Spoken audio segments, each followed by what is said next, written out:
na uwezo ukasema ni kosa ambalo lipo kwenye kupanga ratiba.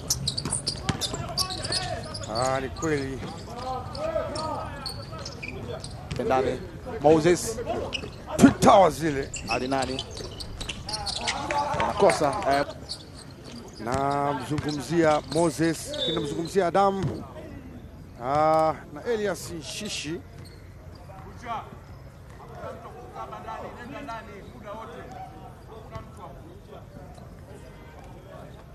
Haya, ameenda kwenye mstari. Kwenye mstari. Jana ilichezeshwa play ya kusema kwamba mpira ufike kwake. Na ule mpira ambao kufika kwake ndio ukafanya matokeo yawe ndivyo sivyo, kwa maana kwamba Pwani wakapoteza kwa mara. Unajua saa nyingine Pato, kuna namna mtu kama Moses leo atakuwa na nguvu. Moses jana alikaa nje muda mrefu kulikweli Sana. Na dakika 2 zishachezwa. Lakini angalia bado score ni chache kulikweli. Hii ndio ile style nilikuwa nakwambia. Ana ambaye alianzishwa mpira wa kikapu katika grupu yao na kina Evans chini ya kocha Everest pale Don Bosco. Savio Everest Mapunda. Tuingie ndani zaidi, tukipata ninyi point guard penetrate move, ingia ndani. Fouls nyingi sana ndani. Sijua unaingia unadishi. Pembeni waje wasilie kuchori pa. Atakuwa ni mwana guest. Twende ndani. Yes, Maximo nimeisikia time hiyo na ni mchezaji mmoja kati ya wachezaji tegemezi kwenye timu, lakini amekuwa akimaliza foul kote ya 3. Sasa hivi tayari naona hapa Mahfoudh anahusika kwenye fouls hizi. Si nzuri sana mara kadha wa kadha Pato. Ndio. Na Mahfoudh mpaka sasa hivi tayari Pato ana faulu 2. Ndio hizo ambazo nilikuwa nimekwambia pale kwamba kota ya kwanza point guard tegemezi unakuwa na faulu 2, maana yake kwamba hata kocha anashindwa kukutumia mbeleni. Sasa hivi kocha ni kama na gambo kumwacha Mahfoudh. Akichukua kota ya 3 maana yake hawezi kufanya tena defense. Moja kwa moja kichwa chake kilikuwa chini. Moses anaingia kwenye fanya triple team hapa. Umeona kinachotokea sasa Pato? Hamna mtu akuchukua second. Hakuna mtu akuchukua second rebound, endapo yule big mmoja ataenda kwa attempt shot. Ndicho kinachotokea kama Mahfoudh. Huyo Mahfoudh kapita watu wangapi? Ameharibu kitu kizuri ambacho alikuwa amekifanya Mahfoudh, kwa sababu wakati mwingine unaenda mazoezini, wachezaji wanaokuja mazoezini ni 5. Siku ya mechi wachezaji wote wanakuja. Kwa hiyo unajikuta unachezesha tu hao 5. Chezesha tu hao. Faulu ya kwanza ya timu hiyo. Sababu sasa hivi Mahfoudh wana faulu 2. Kwa hiyo kile kinachofanyika ni kama kumlinda Mahfoudh. Ukiona anataka afanye faulu unaiwai wewe ili asije karibu mapema. Ili abaki kwenye game. Lakini so far so good. 7-19 Pato. Bado Iringa wako nyuma. Iringa hawafungi mara kwa mara na wamekuwa wanapata possession, ndio, lakini nyingi zimekuwa pata potea. Pressure ni kubwa kweli, lakini ukiangalia kota ya kwanza Patrick, ni kota ambayo haikuwa imechangamka sana. Ni kota ambayo kimsingi ilikuwa imepooza, na hii ni kutokana na aina ya mchezo ambao wanacheza Pwani, lakini na Iringa pia. Iringa wamekuwa hawapati nafasi nyingi za kufanya vizuri kwenye kumalizia kwa maana ya kufunga. Lakini timu ya Pwani inaonekana wameanza na fatiki hii kutokana na kucheza jana usiku na tena leo asubuhi wanacheza. So far so good, wanaongoza points buti. Haya, hiyo ni kota ya kwanza imekamilika, na unaweza ukaona kwamba licha ya benchi lao dogo, idadi ya wachezaji waliokuwa nao Iringa wao wana point 12, lakini kwa upande wa pinzani wao Pwani wao wana point zao 21. Kobe almaarufu huyo wameanza tayari kuelekea katika ngwe ya pili. Haya, mpira umechukua kiwezi kabisa kama Elias Shishi. Unajua Maximo, nyakati nyingine game kama hizi unaweza ukasema mbona kama vile game haina kasi. Ni kweli game haina kasi kwa sababu hamna mpangilio. Dar es Salaam hiji amemtengenezea foul, kwenda ku switch hands juu, kwenda ni right hand, lakini alipofika ka change suddenly, unajua ku change haraka inamwacha big ya juu cha kufanya, na Adamu ameokota foul ile kibei rahisi. Ya unahitaji kuwa na pumzi. Wanasema kwenye mchezo wa basketball ukitaka kuhang lazima uwe na pumzi. Wanakosa, unajua score sio kubwa sana, ni 14-21. Ina maana kwamba kota hii basi toka tumeanza ambao wamefanikiwa kufunga ni Iringa na wanaendelea kufunga.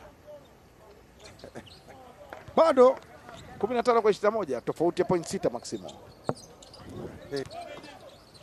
Pasi nzuri. Ila ameweka, angalia Mahfoudh alichofanya.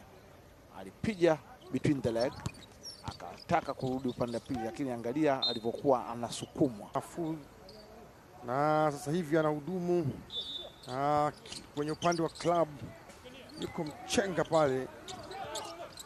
Wanaondoka ni 4 against 1. Pasi nzuri, wamekosa watu 4 kwa mtu mmoja. Inawezekana wewe ukawa uko vizuri, lakini opponent wako akawa anakulazimisha kucheza kawaida. Leo Alinani hujamwona sana Naona wengi wamechoka sana. Kwa kocha anafanya hivyo kufanya rotation hiyo, lakini wengi well, ni 23-40 mapumziko, mchezo wa mpira wa kikapu, michuano ya kombe la taifa, Iringa dhidi ya Pwani. Unaona ukijaribu kuangalia the way ambavyo scores zinakwenda, unakuja kugundua kwamba timu ya Iringa wamekuja kupotea katika kota ya pili. Difference. Okay. Kwa hiyo uhai upo. Si ndio? Uhai upo. Wameanza game hiyo. Sasa na wenyewe wameamua kwamba weke mtu wa kupost baada ya kuona kwamba kuna mtu mmoja na turn around pale, jump anakamata Andrew. Pale alikuwa na uwezo wa kutip tu ule mpira. Kachukua kashukidao. Wanapiga pale 3 point, anasema DNA. Vein hiyo anakuambia it's in Patrick. 3 point shot. What you can do, I can do it better. ndio hii Adamu kipande kwa kweli cha mtu. Luchegula kick out. Wanaweka tena 3 point ambayo ulikuwa umesema what I can do, na wanaenda kujibiwa kwa 2 hiyo nyingi, ili baadaye tara wenyewe nakwambia. Very good pass. Kile. Good morning. Damu ameamka sasa. Hakuna utulivu tena mpira. Mpira. Anaweka kikapu na anachezewa foul. Huyo ni Nkya.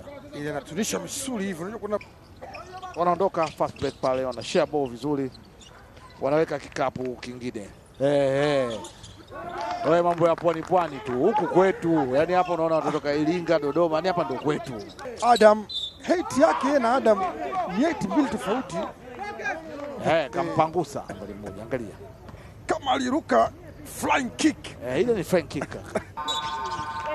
Alikuwa anamwambia ampe, lakini muda ndio ulikuwa unakatika, na ni 35-62 scoreboard yetu ikiwa inaonyesha hapo Maximu upande wa Iringa.